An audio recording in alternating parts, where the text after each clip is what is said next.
अगली तकरीर हज़रत मसीह मऊद अलैहिस्सलाम की तहरीरात की इनकलाबी तासीरात और ये अंग्रेज़ी तकरीर होगी अज़ मुकर्रम डॉक्टर ज़ाहिद अहमद खान साहिब, सदर क़ज़ा बोर्ड, UK।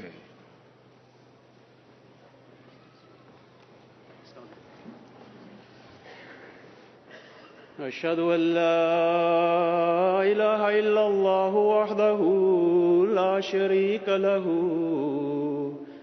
व अशहदु अन्ना मुहम्मदन अब्दुहु व रसूलुहु। अम्मा बअदु फ़अऊज़ु बिल्लाहि मिनश शैतानिर रजीम। बिस्मिल्लाहिर रहमानिर रहीम। हुवल्लज़ी अरसल रसूलहु बिलहुदा व दीनिल हक़्क़ि लियुज़हिरहु अलद्दीनि कुल्लिहि वलौ करिहल मुश्रिकून। Mr. Chairman, ladies and gentlemen, the revolutionary impact of the writings of the promised Messiah alayhi salam to extend to 137 years to date, and I have 30 minutes to condense it, well, 29 minutes now, and that is no easy task. The verse recited is from Surah Tawbah, verse 33. He it is who has sent down his messenger with guidance and the religion of truth, that he may make it prevail over every other religion, even though those who associate partners with him may dislike it. The promised Messiah in his writings in Chashma-e-Marifat has explained this verse, and he says that all scholars who have preceded me are agreed that this universal triumph would take place in the time of the promised Messiah. Our beloved Prophet Muhammad sallallahu alaihi wasallam described how in the latter days the state of the Muslims would be far removed from the religion of truth, how their understanding and practice of Islam would be distant from the true teachings. However, the Prophet sallallahu alaihi wasallam also gave glad tidings that when the world encountered this state of affairs, Allah would raise a reformer who would rejuvenate the faith, who would unravel the true picture of Islam, and this would be the true period of the renaissance of Islam. Regarding this, the Holy Quran describes this and says, وَإِذَا الصُّحُفُ نُشِرَتْ, and when books are spread abroad. A part of a long hadith also is in understanding this, يُفِيزُ الْمَالَ حَتَّى لَا يَقْبَلَهَا أَحْدًا. And in Uzala Haham, Hazrat Masih Maud alayhi salam himself has described this hadith. Hazur says, there are no riches but knowledge and wisdom. This is the wealth regarding which it was foretold that the Messiah would come and distribute it so much so that people would tire of receiving it. Riches of a righteous person are not dinars and dirhams, but verities and knowledge. This is the wealth prophets received from God Almighty and then distributed as Al-Aham. From this we understand that the promised Messiah would fulfill his mission through his writings. Hazur alayhi salam wrote more than 91 books. In addition, there were numberless announcements, letters, spoken word, dreams, visions, revelations, all of which have now been compiled into printed matter. He was dedicated to this service so much that even 2 days before he passed away, he completed the writing of his last book, Paigham-e-Sulh, A Message of Peace. But how could one with no formal education, living in a remote village in India, with no communication links, with no electricity, with no light, with no computers, with no Google, with no search engines, how could he compile, how could he write such writings that it had an impact on all its readers? But when we seek an answer from Hazur alayhi salam himself, he attributes nothing of this wisdom to himself. मैं था गरीब व बेकसो गुमनाम बेहुनर कोई न जानता था कि है कादियां किधर. I was poor, helpless, unknown and unskilled. Nobody knew where Qadian was. But then Hazur al-Islam describes the divine support of God Almighty. In Tazkirah he writes, Allah the Almighty has named this humble one Sultanul Qalam, King of the Pen, and has called my pen the Zulfikar of Hazrat Ali radiallahu anhu. In his book Nuzulul Masih he further explains, I particularly experience the miraculous power when I put my pen to paper. My writings, whether in Arabic, Persian or Urdu, are of two kinds. Firstly, those in which words and meanings keep on unfolding, and I go on writing without too much difficulty. The second part of my writings, he explains, is completely miraculous. For instance, when I write something in Arabic and I require a word that I do not know, divine revelation guides me, and the Holy Spirit puts that word in my mind in the form of verbal revelation. So the pen of the promised Messiah, ladies and gentlemen, was indeed the sword of Hazrat Ali radiallahu anhu. Right from the start in 1880, 2 parts of Braheen Ahmadiyya are printed, and the impact is immediate. A great saintly Sufi, Hazrat Sufi Ahmad Jan, wrote, this book establishes the truth of the prophethood of Hazrat Muhammad sallallahu alaihi wasallam and of Islam and of the Holy Quran. Maulvi Muhammad Sharif, an editor from Bangalore, he headed his review simply with the words, truth has arrived and falsehood has disappeared. The leader of the Ahle Hadith sect, Maulvi Muhammad Hussain Batalvi, wrote, in our opinion, keeping in mind this age and its circumstances, this is a book the equal of which has not been published in Islam to this day. And then some 28 years later, in 1908, when the writings had been completed, a number of exceptional scholars, eminent writers, who were themselves renowned for their literary works, had to admit to the excellence of the writings of the promised Messiah alayhi salam. You can judge for yourself.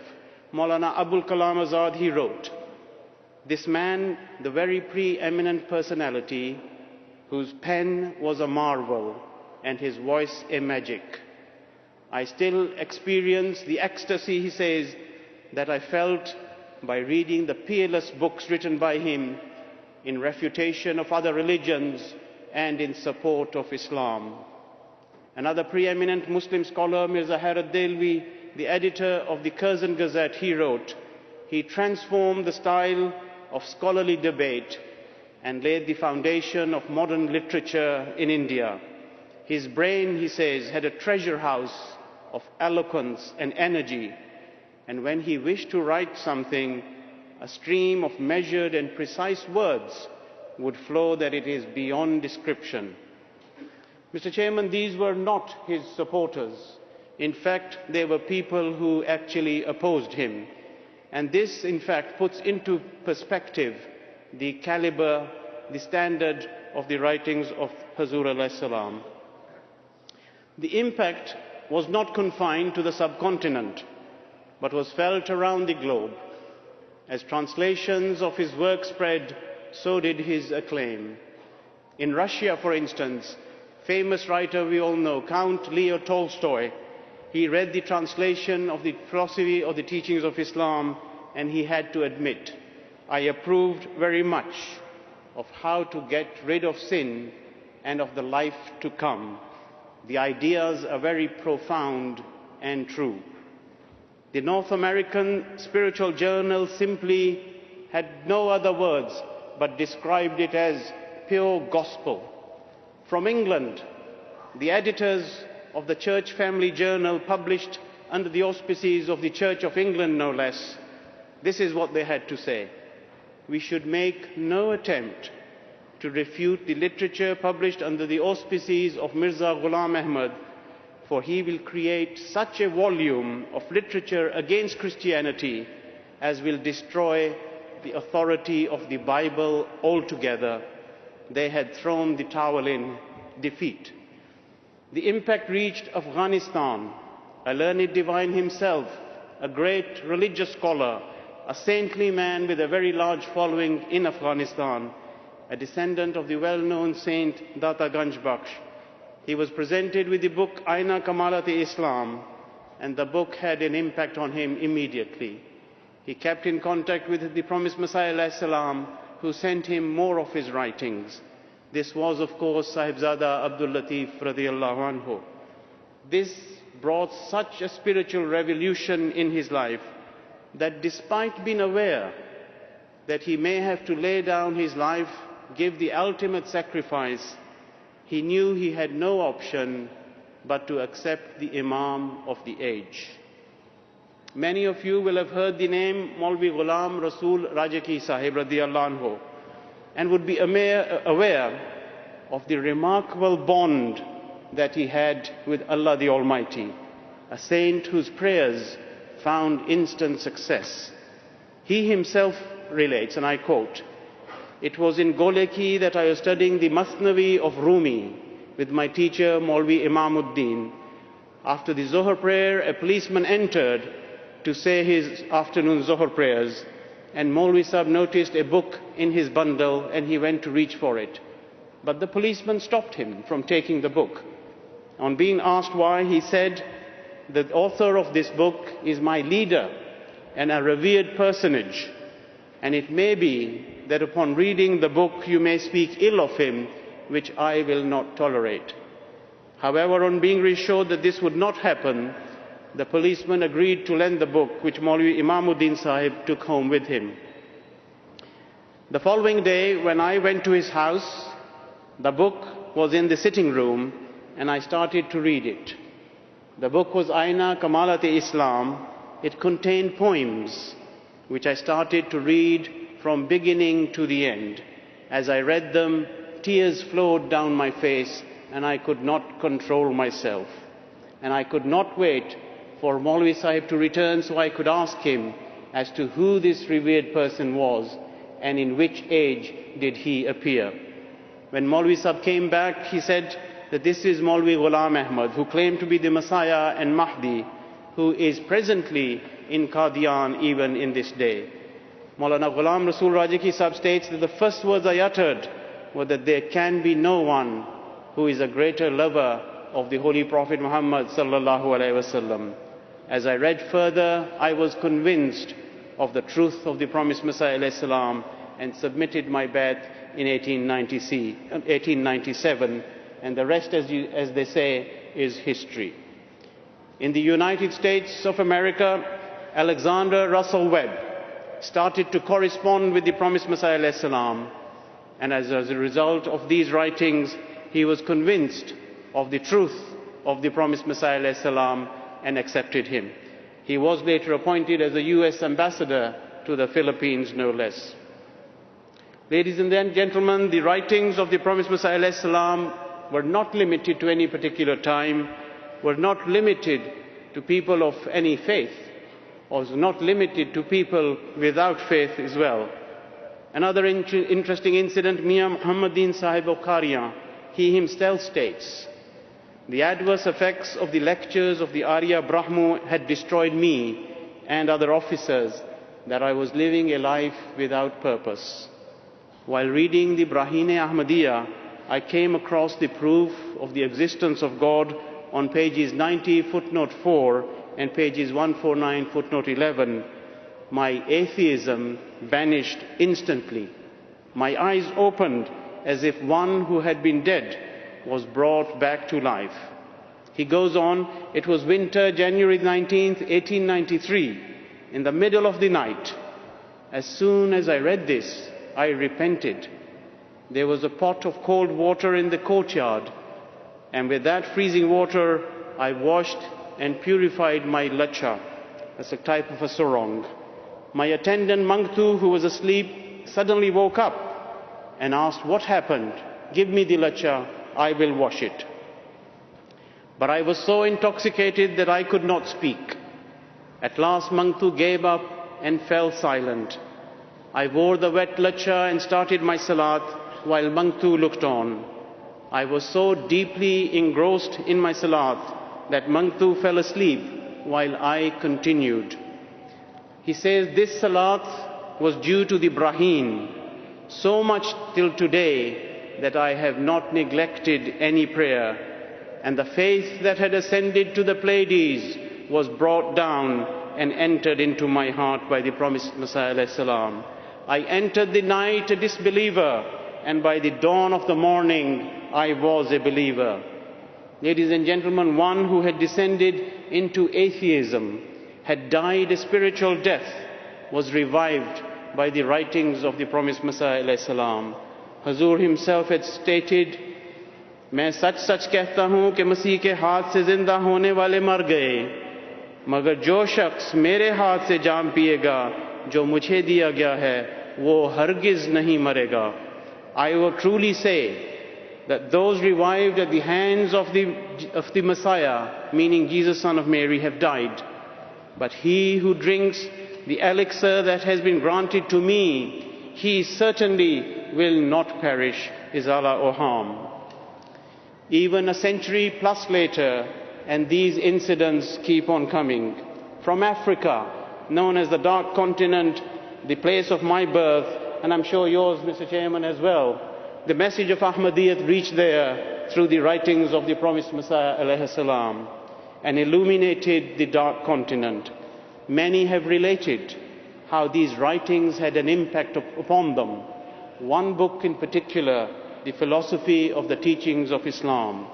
As you know, the book was written, Islami Asul Ki Philosophy, for a conference in Lahore in 1896, and at that time it had immediate acclaim, and that has never ended till today, because it was the promise of Allah, Mazmoon Bala Raha.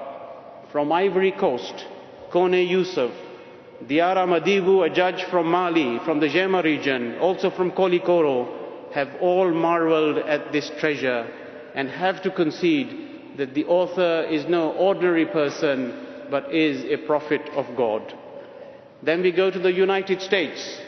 The followers of Malcolm X, the Nation of Islam, many of them also recognized the Imam of the age through his writings. One such was Brother Ataul Hadi from St. Louis, the gateway to United States, I believe, describes the revolution he witnessed. Then people around him also noticed the change in him. Not only was he the promised Messiah, but he was the Imam Mahdi, of course. So no wonder it is that the Muslims are realizing the veracity of the teachings and the writings of the promised Messiah alayhi salam on a range of subjects. Concepts such as jihad, Jesus' survival from the cross, apostasy, blasphemy, finality of prophethood, and the revolution is most evident amongst the Muslim world. No one can allege that today amongst the Muslims, the first addressees, that this impact is not felt.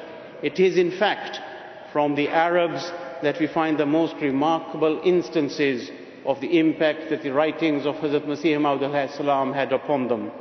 Our beloved Imam Ayyadahullah Ta'ala bin Nasr al-Aziz recounts a plethora of them, and I give you a flavor from a handful taken from Khutabat-e-Masroor.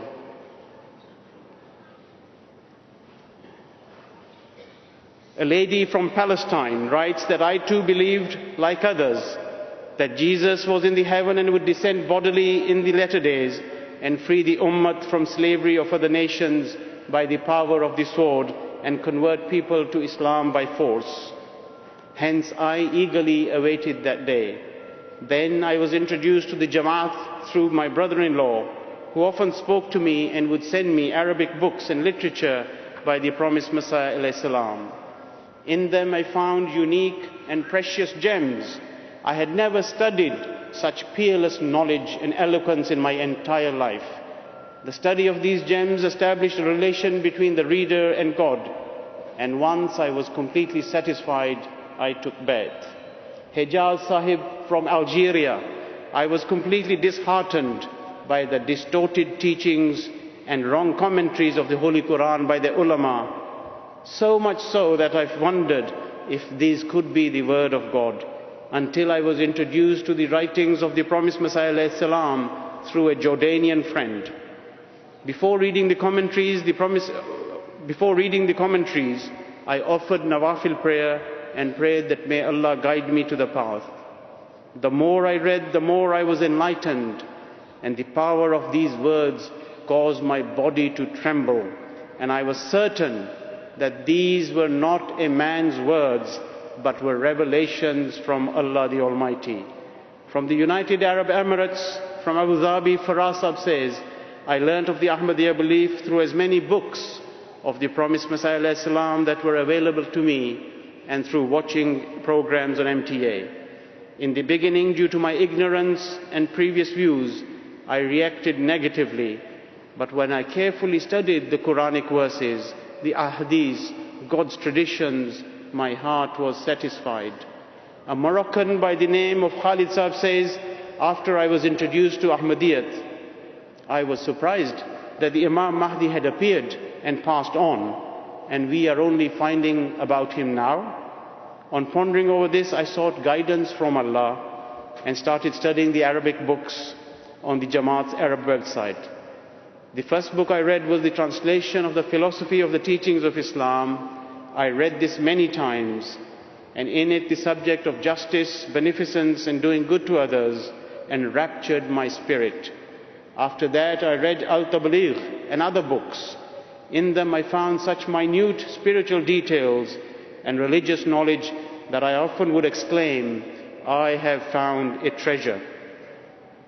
Muhammad bin Ahmad of Germany, believe me, while studying the books of the promised Messiah, I would weep in the facts of the knowledge and the clearly evident truth of the promised Messiah ﷺ. Every single word would enter into my soul. This treasure of faith is so precious that I do not have the words to describe it. Then Rizwan Sahib of Damascus says that after this, I read all the Arabic writings of Hazur alayhi salam and benefited greatly. His writings had a magical effect on me, and I then did the istikhara to seek guidance from God. The first time the verse 66 of Surah Kahf was shown to me, and the second time I met the Holy Prophet Muhammad sallallahu alaihi wasallam in my dream, who told me, in this age, to safeguard yourselves from evil, Mirza Ghulam Ahmad is the only ark of salvation. Abdul Aziz Sahib from Morocco, he writes, I'm a teacher of history and geography, and I have been blessed by God in many ways. I have been promoted. I even have my own house, but I was leading a sinful life. I started to study the books of the promised Messiah alayhi salam, and soon realized that these were the ointment for my wounds and the treatment for my soul. I was concerned for the purification of my soul, and I wrote to Hazur for this reason, that may God accept me among the righteous. Mustafa Sabit Sahib, a senior Egyptian Ahmadi, and no one needs an introduction to him, writes about Ahmad Hilmi Sahib, also well known to all of us. He says, Ahmad Hilmi Sahib was born in 1908. He was my cousin. In his youth, he visited a friend by the name of Mahmud Zahni. There he saw the Arabic translation of the book Philosophy of the Teachings of Islam. He picked it up and started flicking through the pages. At the first glance, the book struck such a chord in his heart that he borrowed the book, and he could not put the book down until he had read it entirely. As soon after that, the revolution in him, and he accepted the bayat at the hands of Hazrat Muslim Maud radiyallahu anhu. Ramiz al-Hadidi Sahib relates a wonderful experience I'd like to share with you. Having come to know of Ahmadiyyat, I saw the promised Messiah alayhi salam 7 times, who each time said, I am the Imam Mahdi and the promised Messiah. But each time I turned my face away. On the 7th time, he came and said, by the glory and majesty of God, I swear that I am the Imam Mahdi and the promised Messiah. He then came a little closer and gently and with fatherly love said, I told you on oath 7 times that I am the Imam Mahdi and promised Messiah. And before this, I have not taken this oath for anyone, and you are aware that I took this oath 7 times. He says, he then left and I glanced at him. And one Friday after that, I was sitting at home and contemplating and praying that, "O Allah, show me the truth of the Imam Mahdi." That in that state, I heard a voice. The voice said, "If you want a dream in this matter, which you would be just for yourself, but then how will you convince others? Will they also accept you through dreams? Will they accept you through dreams? Get up, study his books, and through them differentiate between truth and falsehood." Thus I began to study his writings and was convinced that he was in fact indeed the Imam Mahdi and the promised Messiah. And by the grace of Allah, I had many proofs of his truth.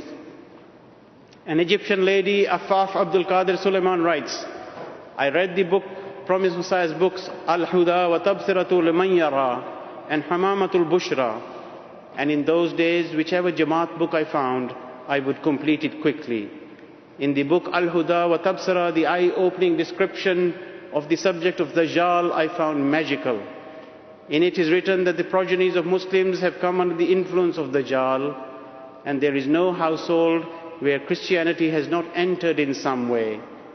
Actually, this was the state of me and my sister, that we were under the influence of Western progress and fashion and were blindly following it. The promised Messiah in his book clearly diagnosed and the illness and the treatment too. And by studying this book, I found treasures of new subjects and understanding which changed my self-reformed mental standards and replaced it with correct reasoning.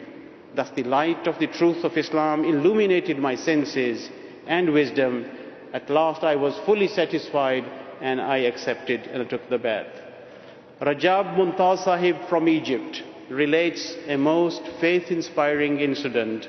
He says, "One night, while researching about Ahmadiyyat, I started reading the Promised Messiah's book, Jesus in India, but only read half of it. And before going to sleep, in my thoughts, I said to the Promised Messiah that if you are from Allah, what is the sign of your truth?" He says, "I was about to sleep when I was suddenly startled by my wife's voice from the next room saying loudly, 'Why did you not complete it? Why did you not complete it?' On hearing this, Rajab Sahib says, I rushed to her room. I woke her up and asked her what was the matter. She replied that in my dream I saw a wall, but only half of it was beautifully decorated with artwork. The other half of the wall was blank, but there was a tin of paint that was lying next to the wall, and I thought the children will ruin it, so I called out to you to complete the pattern on the wall."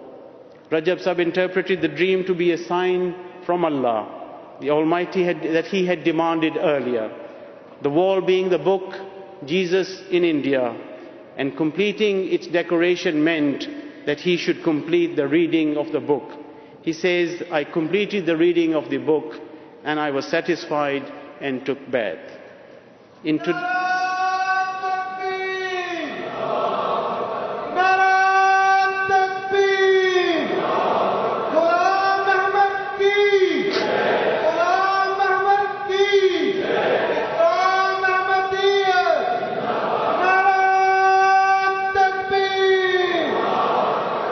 In today's world, MTA has been the medium for spreading the writings of the promised Messiah alayhi salam, and many mention how the words of the Arabic Qasida, just the words of the Arabic Qasida, have brought a great revolution in their lives. One such one is Abbas Abdul Afifi from Italy.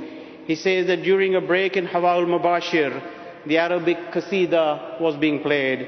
Ilmi min ar-Rahman zil ala, billahi hustul fazla la bidahai.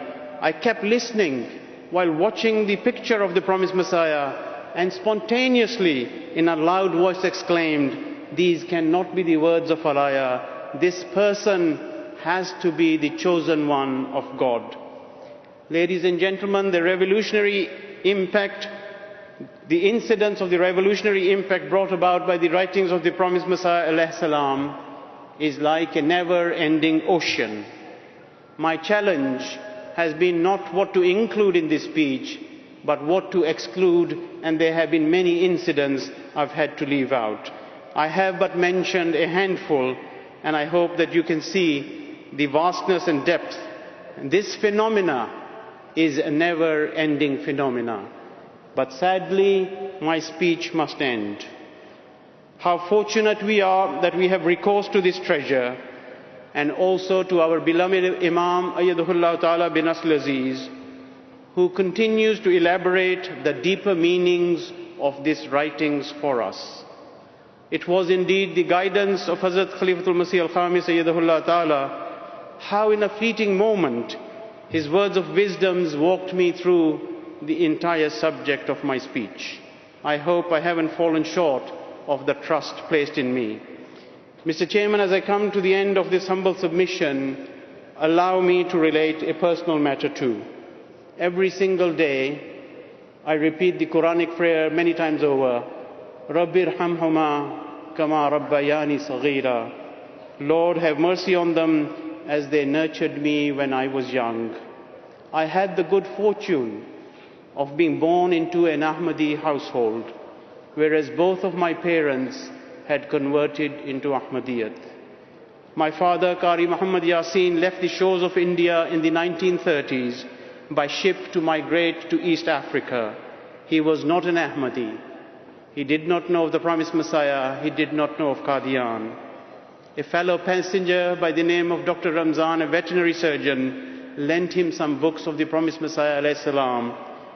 And by the time the ship docked in East Africa, he was convinced of the truth of the promised Messiah alayhi salam through his writings alone. And then he wrote to Hazrat Muslim Maud radhiyallahu anhu to take his bath. So in those 12 days at sea, it was the writings of the promised Messiah alayhi salam that brought this revolution into his life. Rabbi irhamhuma kama rabbayani saghira. Ladies and gentlemen, I started my speech with a verse of the Quran predicting the universal triumph of Islam. I have laid before you some incidents of this revolution, and now I end with the promised Messiah alayhi salam's words declaring the same. Hazur alayhi salam says, मैं बड़े दावे और इस्तिक़लाल से कहता हूँ कि मैं सच पर हूँ और खुदा ताला के फजल से इस मैदान में मेरी ही फतह है और जहाँ तक मैं दूरबीन नज़र से काम लेता हूँ तमाम दुनिया अपनी सच्चाई के तहत अक़दाम देखता हूँ और करीब है कि मैं एक अज़ीमुश्शान फतह पाऊँ क्योंकि मेरी ज़बान की ताईद में एक और ज़बान बोल रही है और मेरे हाथ की तक़वियत के लिए एक और हाथ चल रहा है जिसको दुनिया नहीं देखती मगर मैं देख रहा हूँ। मेरे अंदर एक आसमानी रूह बोल रही है जो मेरे लफ्ज़ लफ्ज़ और हर्फ हर्फ को जिंदगी बख्शती है. I declare, he says with full confidence and steadfastness, that I am in the right, and with the grace of Allah I will emerge victorious in this struggle. As far as I can observe with my far-reaching sight, I see the entire world covered by the advancing step of my truth. The time is near. The time is near at hand that I shall gain a resounding victory. It is so because another voice speaks in support of what I speak, and there is another hand which operates to strengthen my hand. This is not perceived by the world, but I perceive it. In me vibrates the voice of a heavenly spirit which instills each word I speak with life. In the end, all praise belongs to Allah, the Lord of the worlds. Wa akhiru dawana anil hamdulillahi rabbil alameen.